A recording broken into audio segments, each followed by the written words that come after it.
son. Where'd you find this?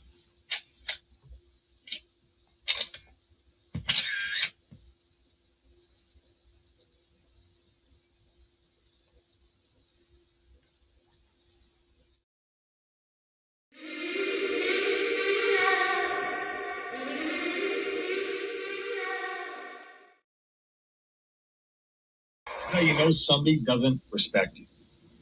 They listen to reply, not to be understood. They cut you off. They minimize what actually matters to you. They laugh at your boundaries, and then they call you sensitive when you try to hold the line.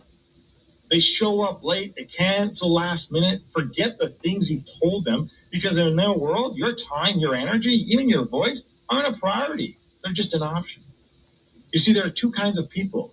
Those who adjust when they realize they've actually hurt you, and those who expect you to adjust so they don't have to change. You don't need to be disrespected loudly to be disrespected deeply. Sometimes you'll see it. It's just in their tone, in their patterns, in the silence after you're known. Respect isn't what they say when they're watching. It's how they act when they think you'll tolerate it.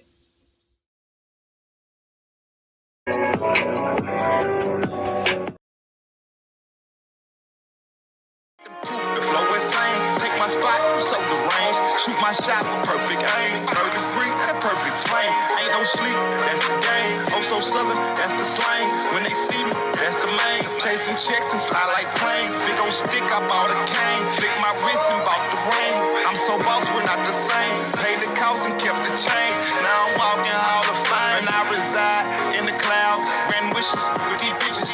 Taking pictures with the crowd, and I'm out. Yo, yo, yo, yo, what up, what up, what up, what up, what up, what up?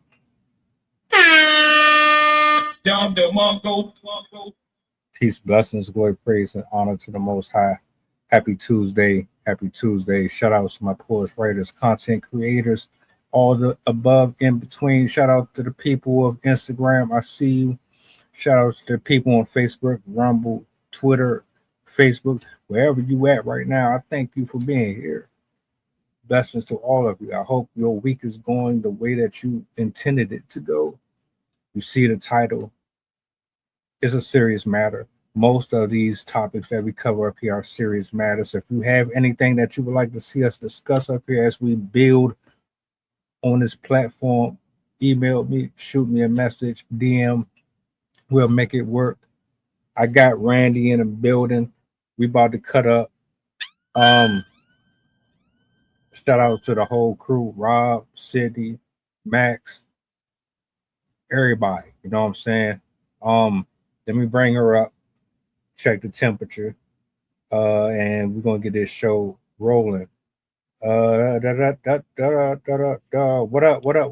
What up? What's up? How are you? I'm good. What's the word? Not much. Just, life. I see the fitted.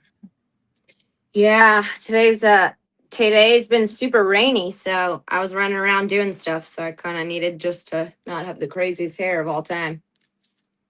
Hey, I ain't mad at it. I love the caps. I gotta represent my home state. Respectfully, of course. I don't know if you got a chance to watch the clip. Oh no, I did. This is for the people who didn't get to see it. I'm gonna let it play, and we're gonna jump straight to it, man. If y'all got any feedback, any thoughts that y'all want to share with us up here, I'll put it up on the big screen so the folks can interact with it. Enough of that. Let me bring this up here real quick. Oh man, I'm gonna let this rock out, and we're gonna jump straight into it, man. Hold up.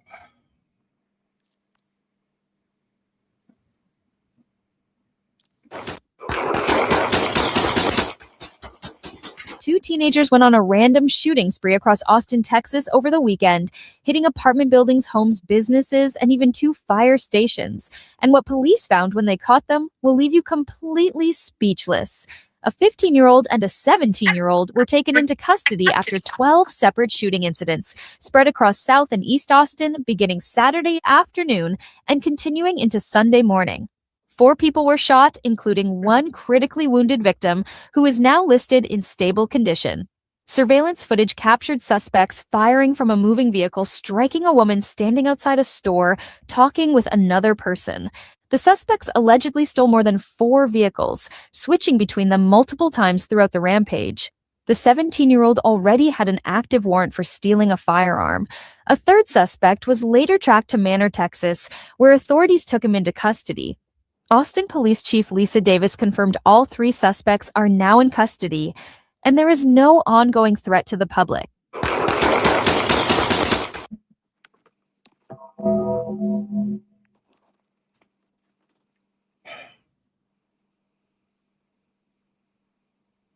There's more to unpack with that, but let's just start here.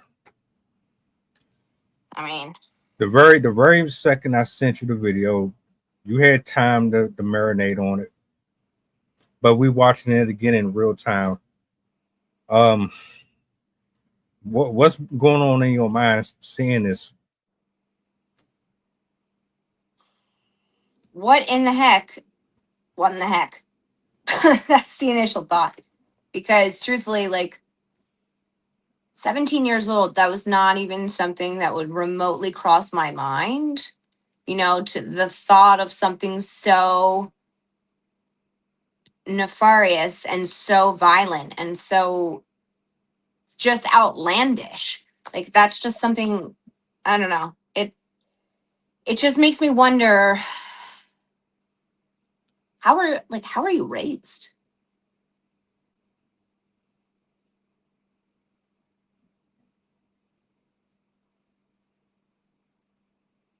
Really, truly. That's like all my brain goes to. As a mom, like I just think about like how one was brought up, that is the path in which they decided. And I do know that obviously you're not always a product of how you've been raised.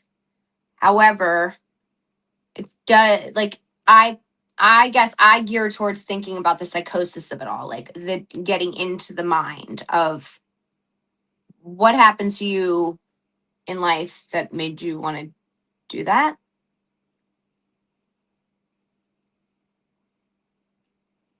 Yeah, I'm with you on that.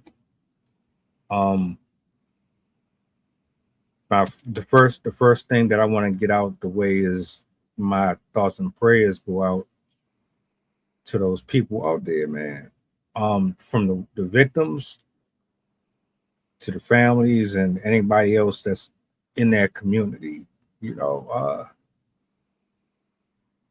I get extremely fatigued when I turn on social media and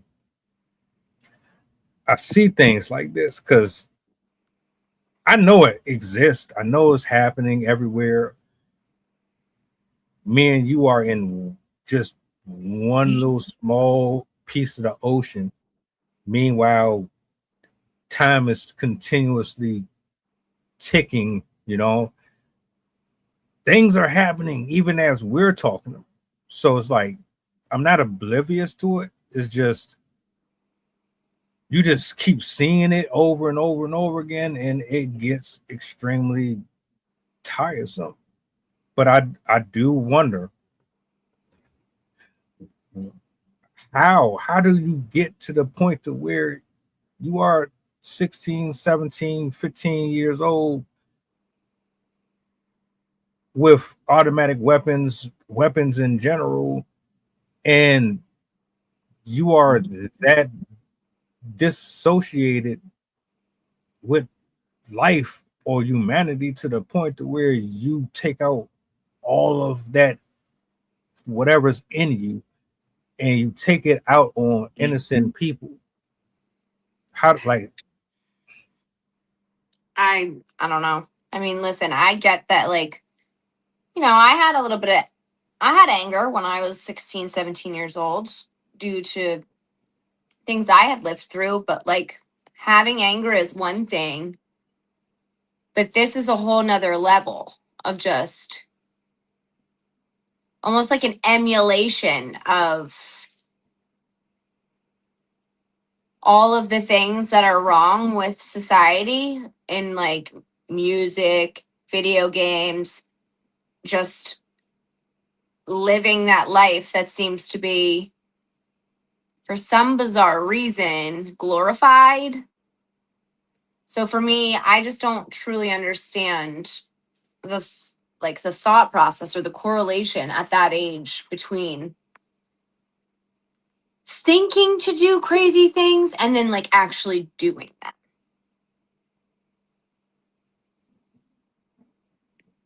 Yeah, I didn't grow up in a white picket fence with a gated community, and I sure as hell don't know nothing about living around mansions and fancy cars and going to private schools and wearing fancy sweaters tied around my neck and thinking about the sock hop and yeah, eating crumpets and drinking things with my pinky up and all. I didn't have that lifestyle. It was I lived around boarded up houses, drug dealers, pit bulls, and drive-bys and things of that nature. And it's not a stereotype, it's just a reality that a lot of people came up in. But even like with the conditions that I was around, it didn't make me want to go out here and take out my frustration of the way that I was brought up on anybody else. Maybe not in that sense. Like I had things where it was like, all right, certain personality traits I might have used to rub off on people and it screwed them over. But I never like snuck into my pops or my grandmother's cabinet, took knives and weapons out and then went to the school or went out into the neighborhood and played bonanza, you know. But I can't sit here and say that everybody's experience is going to be the same either. Just because I didn't allow those things to happen to me, that doesn't mean the same for somebody else. Well, it just makes you really think about the psychology of children at this age. I mean, at least it does for me. So what there's just so many factors that like run through my mind specifically. Because it's like, okay, one, where did you grow up? How did you grow up? What were your outside influences in your life growing up? Did you have something extremely traumatic happen to you that prompted something in your brain to feel that type of anger that you would want to take it out on innocent people? And are you on drugs? Those are just like the questions that come to mind for me thinking about that, you know? Like I just don't understand how I don't understand how one can go out and hurt anybody in that respect. But I definitely can't understand at that age because you have to have some special type of either deep, wicked thing within you, or you're just, your brain is altered by something else.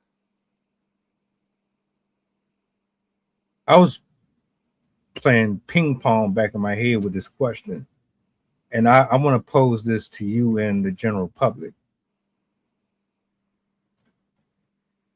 Is it possible for someone of a sober mind and a sober spirit to become what we just saw on this clip? I mean, uh Yes, because if you think about it, there are people who are mentally unwell. There's murderers that do things like that without being intoxicated or on drugs or anything of that nature. Like, as history has shown, it's not impossible. People have mental illnesses, or they are just like deeply, deeply disturbed. But I wonder, only because at that age, that's when you start kind of like experimenting, dabbling. And, like, drugs are not what they once were. So that's something that definitely plays a factor in my thought process. What if they just regular people and they because I'm looking at, I'm not saying that this is their situation. Like I said, there's a little more context that needs to be added to it, and I'm gonna play that in a second. But there are folks out here that go to work, come home, they law-abiding citizens, and maybe they just had a lot of pressure on them, a lot of hardships. Maybe someone cheated on them. Maybe they just having too much on them, and one day they just snap. I mean, that's a pretty young age to be snapping like that. Like, how much pressure could you possibly have at 16, 17 years old? Bullying, cyberbullying, I mean, girl problems. yes, yeah, but at the same time, like, enough to want. I guess that's my thing, is like, I can't understand possibly.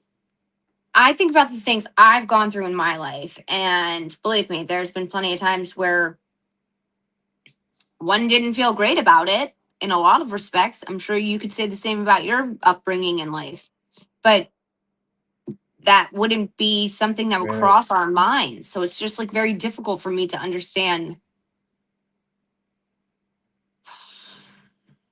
No matter what's going on in your life, how is that the answer? Especially to strangers, innocent people.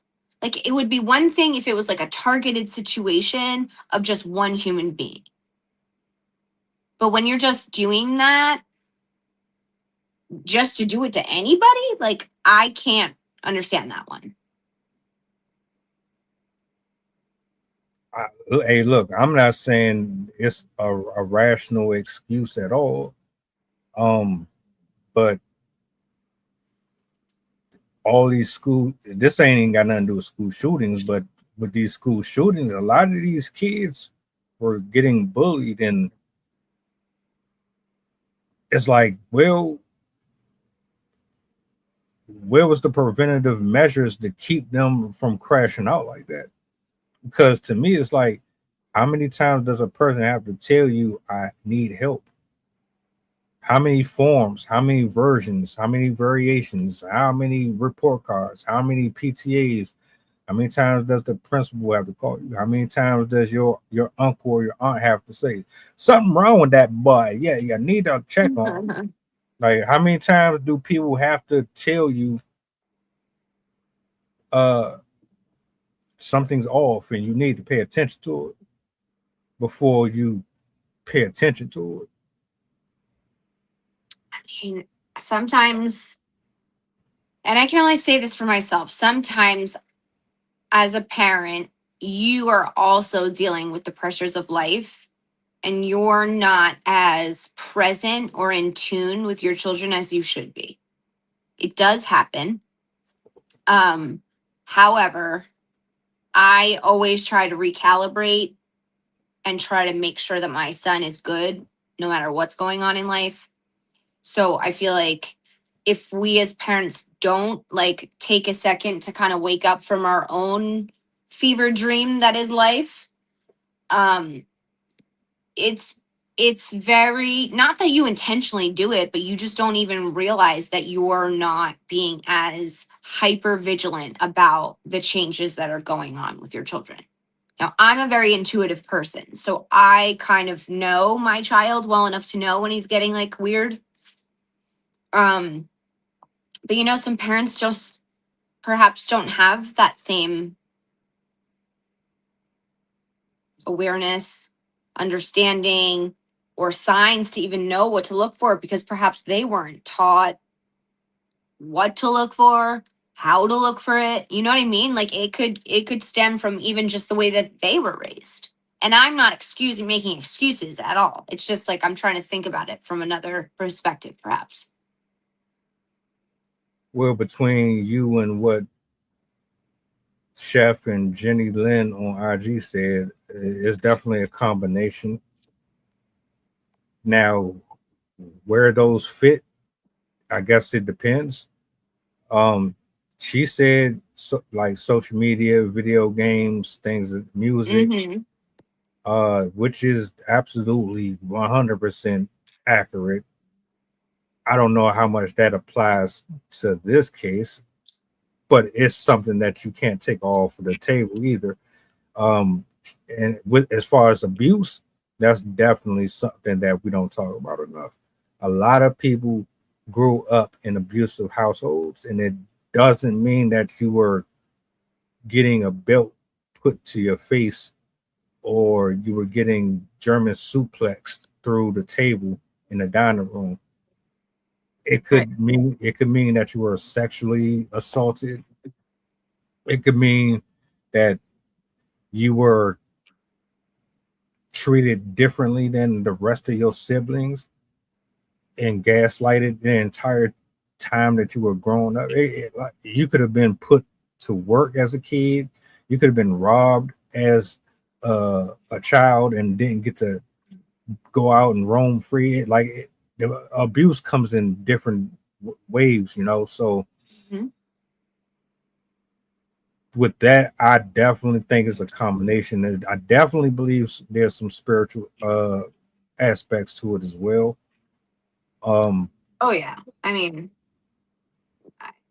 but that I think that's like where you and I and maybe some other people perhaps just think a little bit differently because that is because we are so forward thinking in our belief of the ability of demons and what they can do and the ability of spirits and how they can attach to not only children but people in general.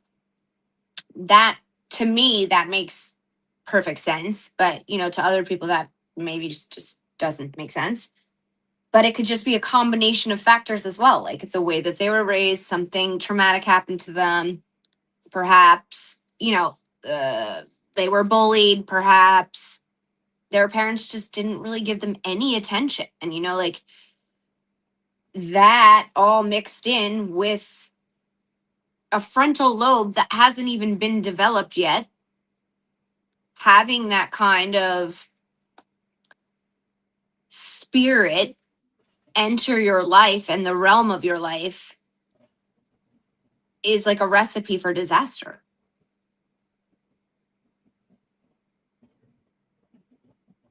Yeah.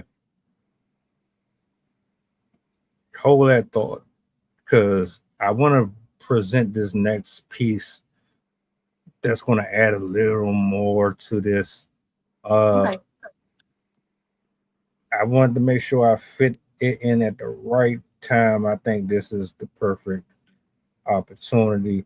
Let me bring this back up on the screen real quick, and I'm going to let this play out. This is in regards to one of the shooters.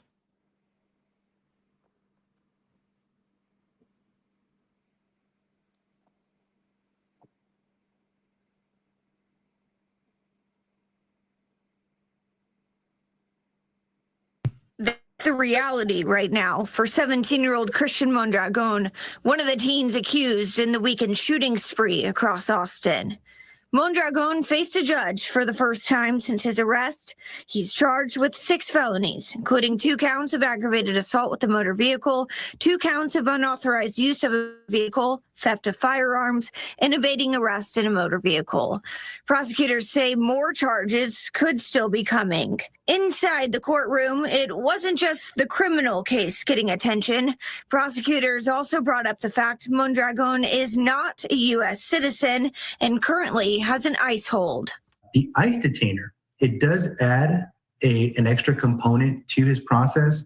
The judge ordered Mondragon held without bond on the aggravated assault charges. Prosecutors arguing he poses a danger to the community and could be deported if released. Jimenez says that detainer doesn't mean ICE takes over the case right now. That would only kick in once he is no longer authorized to be held by state custody. Texas takes the case, and if Mondragon is convicted, Jimenez says ICE could step in later, either after a prison sentence or parole. Before they are going to release him, ICE has the ability, right, to come and take custody. From there, he could face removal proceedings. Jimenez says the immigration hold also changes how the defense may approach the case. You might be able to get them a beneficial plea agreement, but that plea agreement might still result in severe negative immigration consequences. No matter what. All right. So that was the other one that I wanted to play, because when I heard that part, I knew it was going to be a little more controversy behind it. So he's not even legally supposed to be here, which means that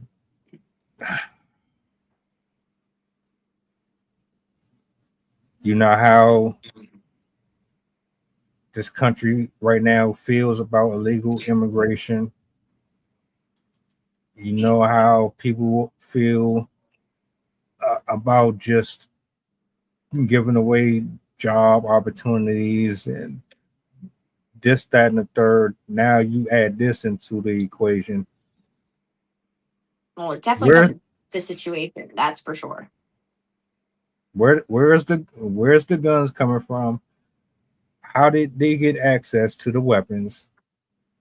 Does this make a good argument for why ICE exists in the first place? Oh man. So I struggle deeply with this only because do I think that these are specific situations that they do not help the controversy and the opinions of illegal immigrants currently in this day and time? Absolutely not. Do I think that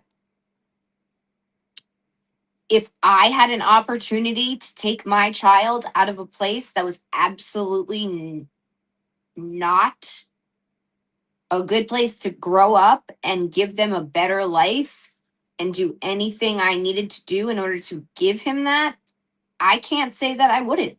So for me personally, I struggle with it all only because I guess I try to play devil's advocate to it in my own mind. What would I do if I couldn't give my child, like if they were living in total poverty, gangs all over, militias, like, I can't say, but this type of behavior definitely does not help the already formed opinions that people have about illegal immigrants being in our country. That I will say. Now, I'm not against anybody trying to make a better life for themselves. What I am against is you're doing it illegally. Because like if you expect me as a born citizen to do everything by the book, then I'm supposed to pay my taxes, car insurance, car note, mortgage. If I'm supposed to do all of this for the rest of my life with no credits, then I should be given every access to all of my given right Right. to speak freely about things that are going against what you said this country is supposed to represent and stand on. I always had a problem with you trying to tell the United States of America that we stand for this, but you're always doing the opposite of it. So if you're taking shortcuts while I gotta bleed and I gotta stress out and I gotta go through all of these different loopholes to survive, while somebody else is taking shortcuts and they're getting to something quicker than I am, I have a problem with that. Now, as far as them coming over here to get a better life, I don't knock that. But do it legally and then make sure if you're trying to escape something that is bad, cool.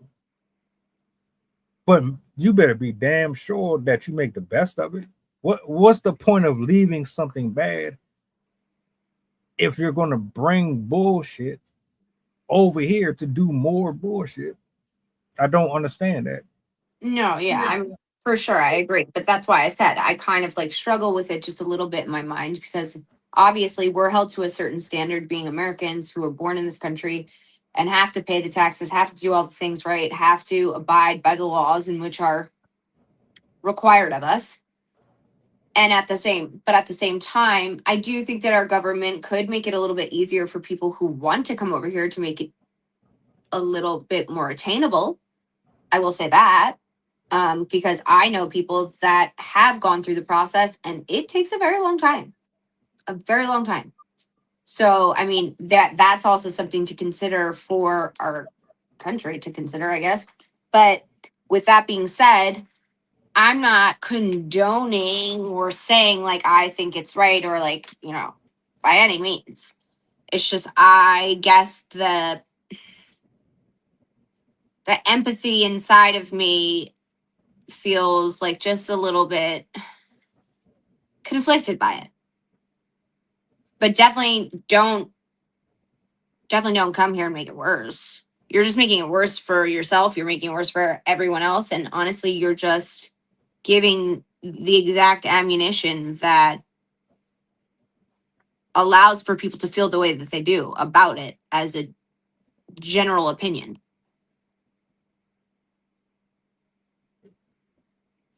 What happened with them? I'm putting this out there. What happened with them would have happened with almost any other teenager in the United States born and raised. I'm not even isolating this incident and saying, oh, it's all of them because it's not. No, right. What I am saying is there's a core problem here. And I think overall, the tribe is gone, accountability is gone. There's some walls that have been broken through that allows the enemy to creep in and complete objectives that are visibly unrecognizable by folks who do not know how to discern when they are facing threats or a possible threat in their families, in the household. Because to me, it all starts in the house. But if the house is not secure, how is anything outside of them going to be secure? I mean, that's a good point.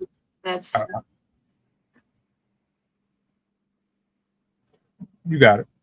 That's a good point. I mean, I never used to understand my mom praying over us the way that she did, or anointing us the way that she did, or anointing our home, putting olive oil on the door. Anymore, I never understood it until I had my own child. And in the day and age, especially that we live in now, you have to have that as a parent to be able to keep them under your covering, because the spiritual warfare that goes on day to day, not only just for us adults, but for our children who have innocent minds that can be infiltrated and swayed and altered so easily. I pray over my son every single day because it's terrifying to think about. You can't Because it could afford just easily happen to my kid as it could to anybody else, except for the fact that perhaps I pray over him and I have that covering with my belief that he will be protected.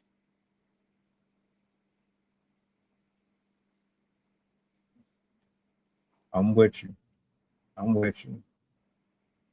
Honestly, we're not supposed to cease without it. I mean, and something that Chef said,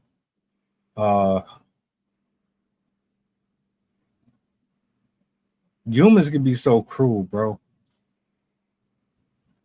Because for greed, for position, and for power, we will use the broken and damaged person to do our dirty work. That's metaphorically. That's not hyperbole. You can be a female, you can be a little kid, you can be a grown adult.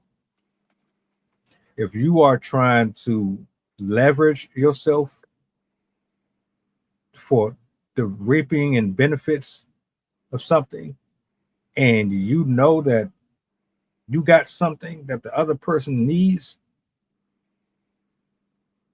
if you starving and you hungry enough and you don't have the discipline or the upbringing to see through it, you can absolutely manipulate and control whoever you want.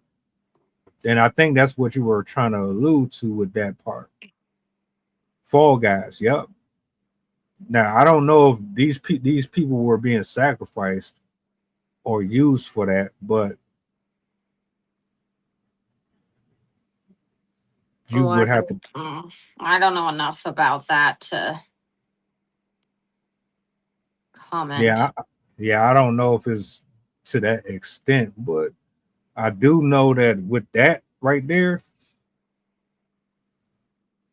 what did you come from? Like, you weren't technically, I don't know if they were born here, but if you weren't and you snuck over here, what was your life like before you got here? Right. And that was my point, is like, think about that for a second. Just really think about that for a second. For all you know, that child grew up with that being normal. And they don't know how to decipher or distinguish right from wrong at that point. So, as much as it's disgusting, horrific, I do not condone any of it. We don't know what perhaps was normalized to him in his country. So, in tandem with a spirit that then comes over with it and it being normal to him, that's how would one know, have the wisdom and knowledge and discernment to know anything different? And that's even scarier to think about. I'm not going to say they didn't know right from wrong, because no, I'm not saying that, but know anything different in terms of like, that's normal. And they don't think that that's just like not a normal thing here. I don't know. I'm not saying like right from wrong. They should obviously know right from wrong, but just to have something ingrained in you so deeply that is that's your natural reaction, that's disturbing. it goes back to people not having their emotions in check. It goes back to people not knowing how to communicate, not knowing how to say, look, I'm in pain, I'm suffering, I'm a guy, and guys ain't supposed to feel this way. Or I'm a teenager who don't really know how to live a normal, healthy life. Somebody teach me how to do this. I got a lot of built up anger. I got a lot of frustration. I wasn't even supposed to be here. My parents are like this. My parents are like that. Maybe the parents tried everything they could. Maybe they weren't the greatest parents. Maybe they are the greatest parents, and their kids just were out of control. It's just it's a lot, and I keep going back to. I think the government failed us. I think the tribe is missing. I think the prayer aspect is gone. Uh, whoever is guiding them, or whoever's responsible for imparting those type of characteristics in them, should definitely be held responsible to a certain extent too. Yeah. I mean, for sure. Because like, I mean, I would feel horrific. Like I would feel responsible. Like I raised this human. That's on me. Because, to a certain degree, your children are a reflection of what you have raised them and taught them to be. So if you haven't been able to teach them certain lessons or certain abilities to identify certain things or express their feelings or whatever have you, that is on you as a parent. Now, I'm not saying it's 100% on you as a parent, because you could also raise, I mean, in my parents' instance, they raised a lot of good children. They just happened to get one bad seed. So it does happen, and I do believe that that's where like my perspective on a spiritual hold takes place, because you could raise a child to be as good as you could possibly raise them to be, and somehow they could still end up not being good. You see it all the time. But to a degree, it is our responsibility as parents to take that, because where did we go wrong? And how could we have done better to prepare them or teach them or guide them with the proper knowledge, understanding, faith to be able to not end up like that? And that's you can only do but so much. At the end of the day, you can't hold them around 24 hours a day. They're gonna have to go out here in the world and use what you gave them to the best of their ability. And you have, as a parent, have to hope and pray that you did your part to the Right. extent that where they keep that with them. Pass or fail. We all pass and fail. We all have been in these bumpy roads. We made good decisions. We made bad decisions. This one is going to cost them a lot, though, and it's not just them. It's not going to stop there with them, unfortunately. But that's why I wanted to talk about it, because nobody just comes out the womb holding an AR-15 and No, decides that they want to shoot up everything. Like, come on. no, definitely not.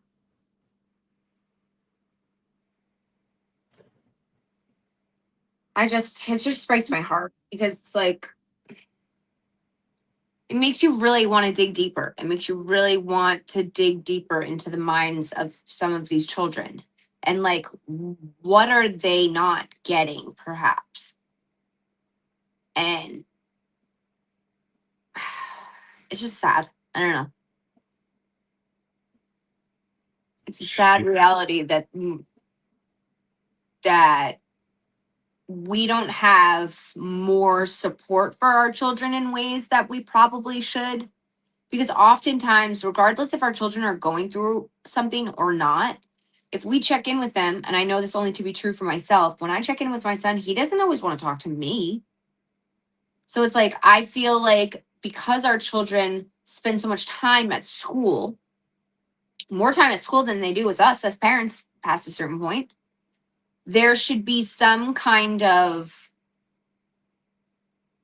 protocol to check on children or to like mental health checks. I don't know.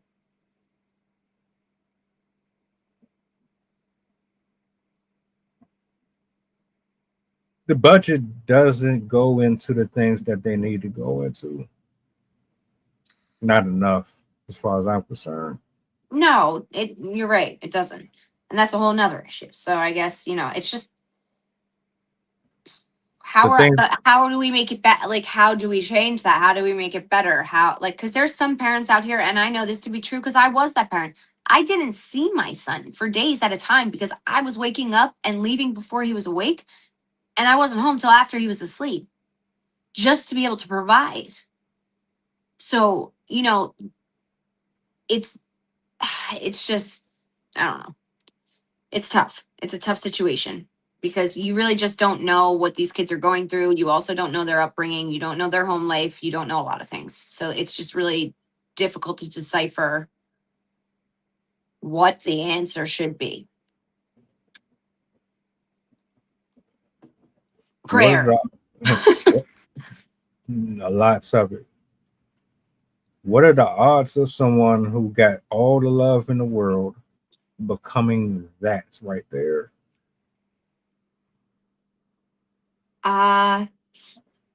There's odds. I mean, there are people who grew up rather normal who end up being not normal.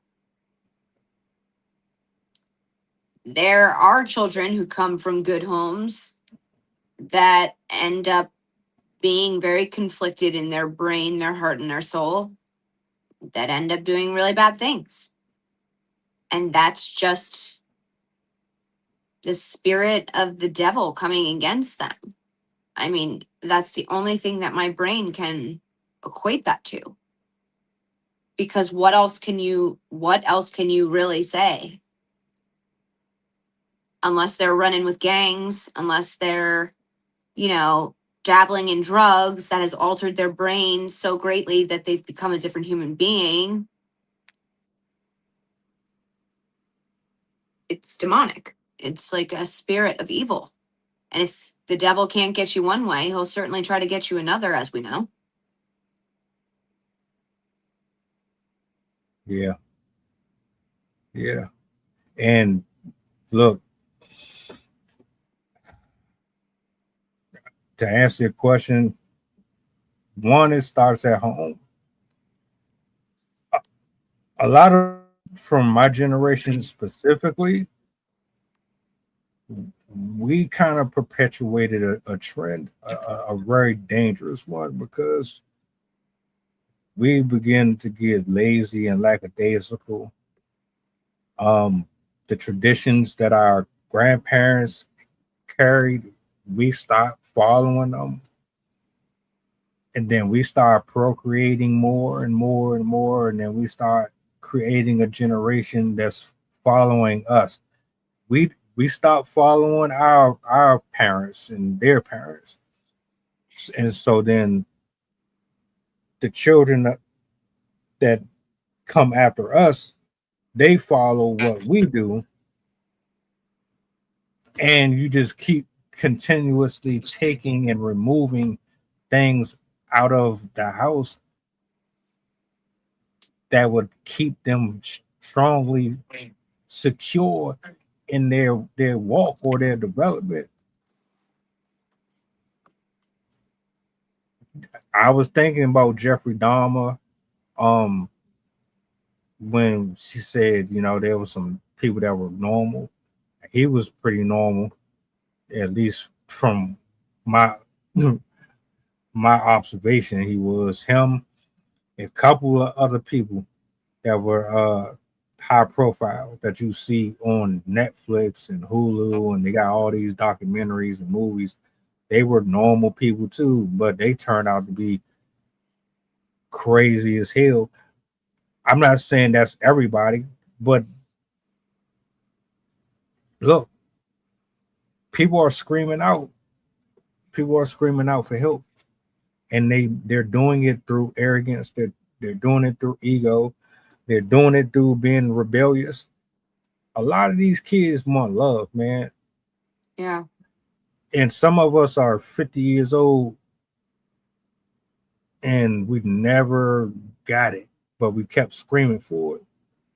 Right. And ended up in jail or ended up in situations that just never course corrected.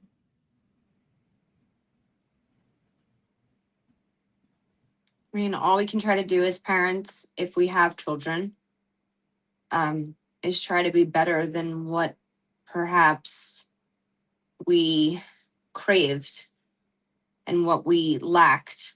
And that's my biggest thing that drives me in life as a mom is I want to give my son everything I felt I didn't get. And I want to keep the foundation of what my mom raised us to be, which was, spiritually led and believing in the Lord and putting him first. But there were also other things that, she definitely could have done differently. But I think we all do things that we could do better at. And that's just the goal is like when we have kids, is just do better than perhaps we felt we had.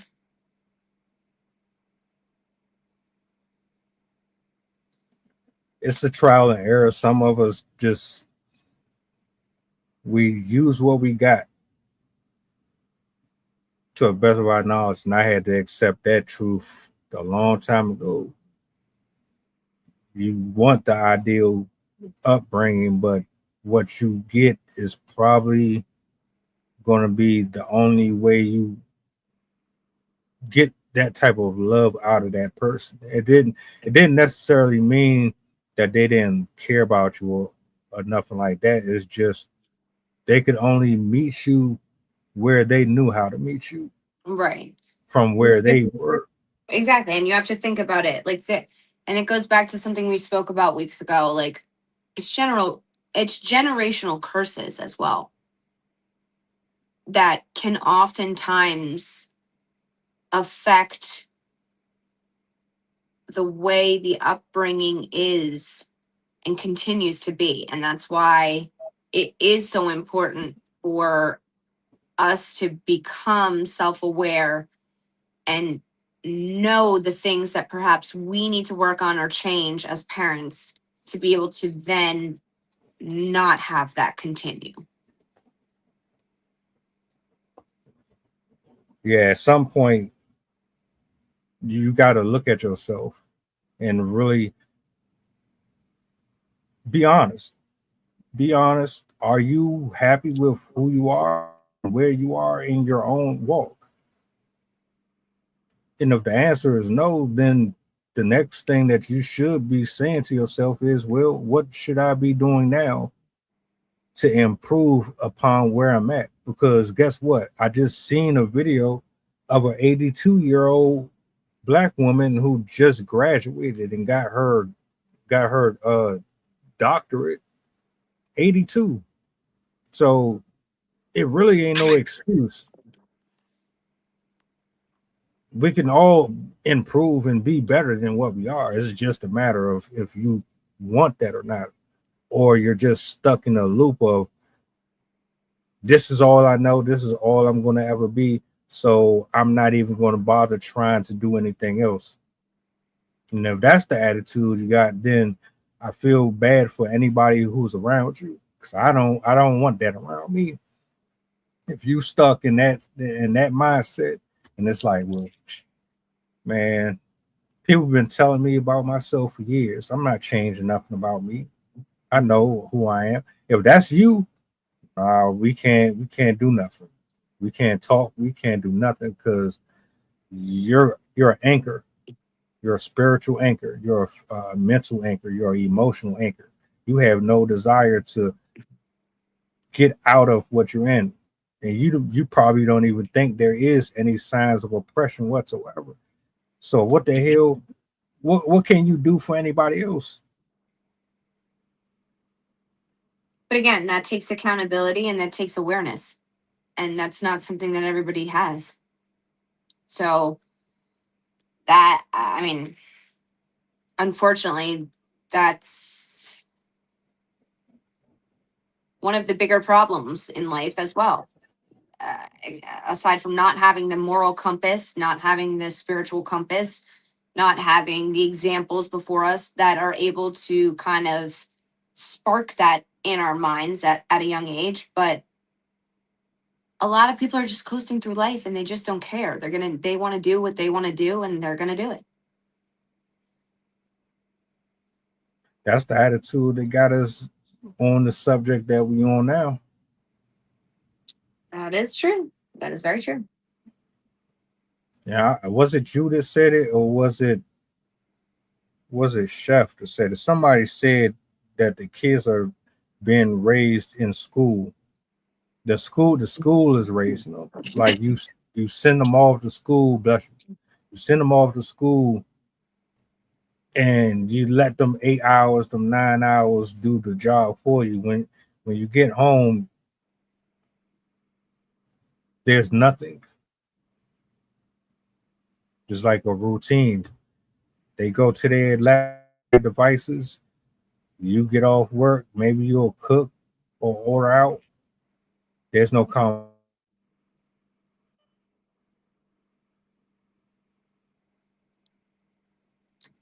I mean,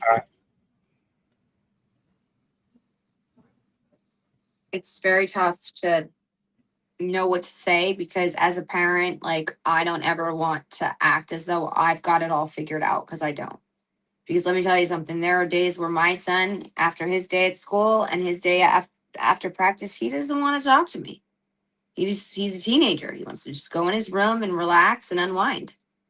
And it's like a fine line between allowing it and like forcing him to open up to me, have conversations, you know. So I don't have it all figured out, that's for certain.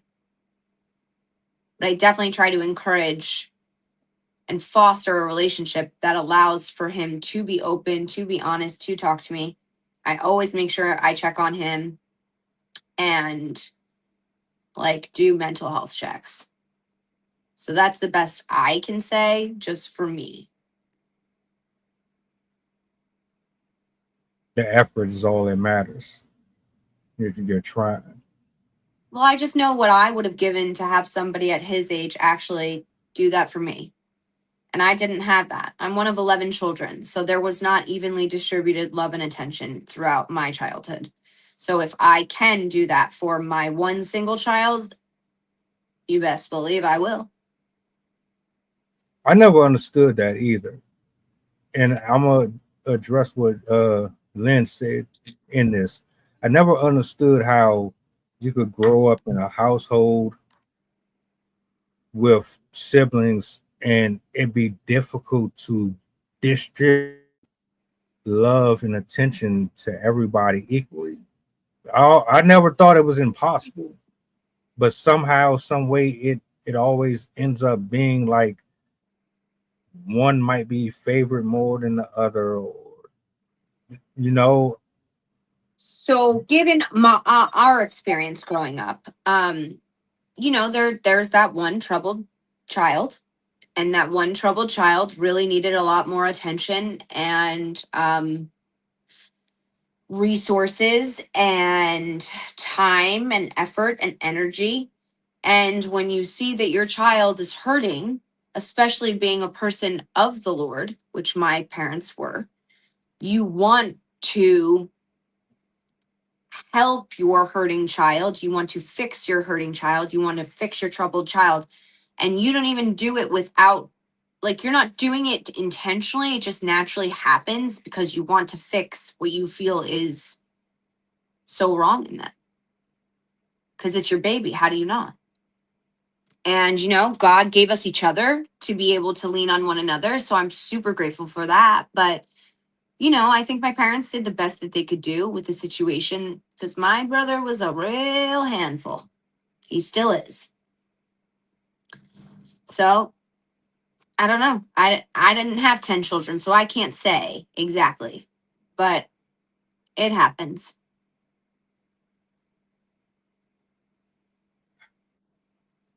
There's a certain type of, I hate to use the word love language, but there's, it's like know your audience, right? Everybody's delivery is different. Everybody receives messages differently. The beauty about this show is when you see you, Sydney, Rob, or you see different faces up here, everybody's approach and style is going to be different. It might have similarities, but the flow patterns are different. The projections is different. The way that they describe certain experiences are different.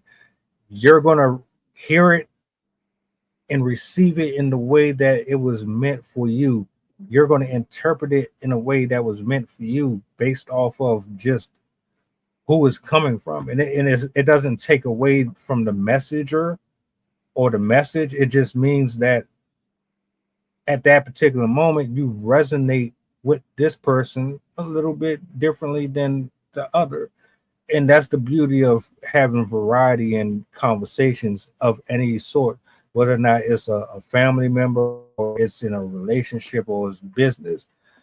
You have to understand that patience is 1000% important. Well, it's a You virtue. you have to have it. If you don't have it, you will lose a large number of your fights, because a lot of your wins are going to come from endurance and your ability to be able to listen, process, and respond and react accordingly. We just did a show on responding and reacting. Mm-hmm. So with Miss Scorpio, what you were saying,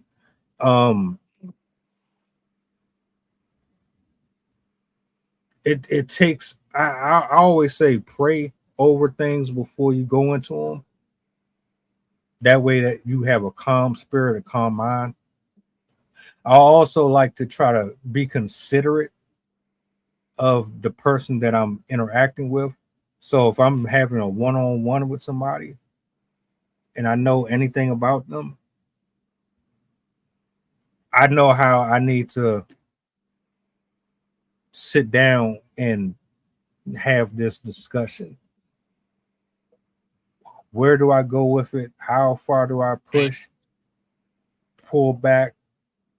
You know, some things you have to put on the altar and let God have it. Some things Right. you can't interject with. It's a trait and it's a dance that we long since forgotten, the art of conversation. Uh and clearly there's a huge disconnect with us and the youth. Clearly. I'm not saying that applies to everybody, but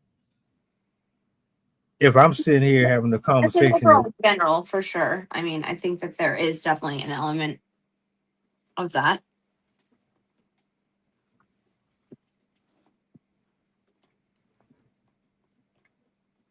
what was that last I said part?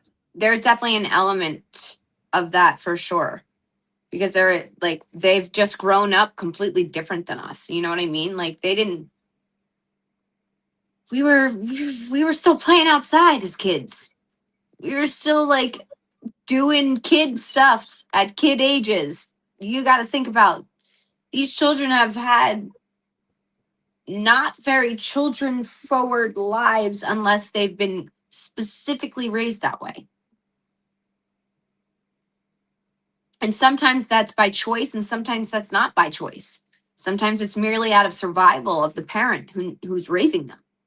You know what I mean? So it's unfortunately there's so many things that are to be taken into consideration in the way that these generations are now being brought up. That's a fact. That's a fact. And shout out to Lynn. She said it's a personal choice how someone acts no matter what you do for them.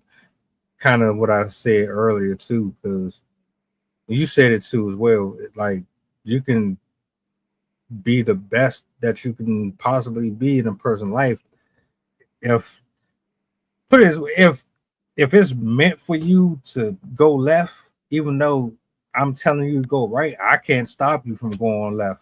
Right. I can Everyone tell has you all free will. day. We force friendships, we force relationships. We think that our friendship tactics are exceptional. We think that our relationship practices are exceptional. And truth be told, a lot of our styles are piss poor. Yeah. We be thinking we Yeah. doing the nah, you not doing what you think you doing. I'm sorry, you're not. But again, I think it all circles back to like the main focal point of what we constantly end up talking about. It comes full circle. It's about awareness, it's about accountability, it's about actually getting to know yourself, and it's about actually having to look inside. Yeah. So, And get these guns off the street. oh man, I can't stand it. That's a whole nother topic that I just don't even. Yeah, I'm just saying, like, shouldn't be having access to that type of stuff at I all. think it's insane how accessible guns are to our children. I think it's absurd. Absolutely ludicrous. But, you know, rights to bear arms and all that. So, I guess like my final thoughts on this whole thing is my prayers again go out to these people. We have a problem. We have a huge problem because kids are wielding weapons every day, robbing and killing each other, including us. People are looking for love in the wrong places. We're not giving it. We don't know how to give it. We don't know how to receive it. And to go back to your initial thought on it, I think that's what's missing. Love is missing. Real love is missing. Respect is missing. The fear in your parents is missing. We yeah. don't fear our superiors. We don't fear or respect our elders. Um, the government isn't helping in the ways that they are supposed to. They are building all of these buildings for AI technology, but they don't have facilities to help families cope with traumas and things of that nature. Or Where you mental can, illness. yeah, exactly. Like, well, we could go on forever with this one, but yeah, you're right.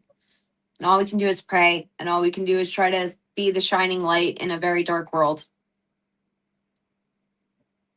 That's a fact. That's a fact. I want to give a shout out to James, to Lynn, Chef, Miss Scorpio, everybody who pulled up for the stream tonight. Thank you. Shout outs to you for being here. Always a pleasure to sit across via the stream to have these type of discussions. To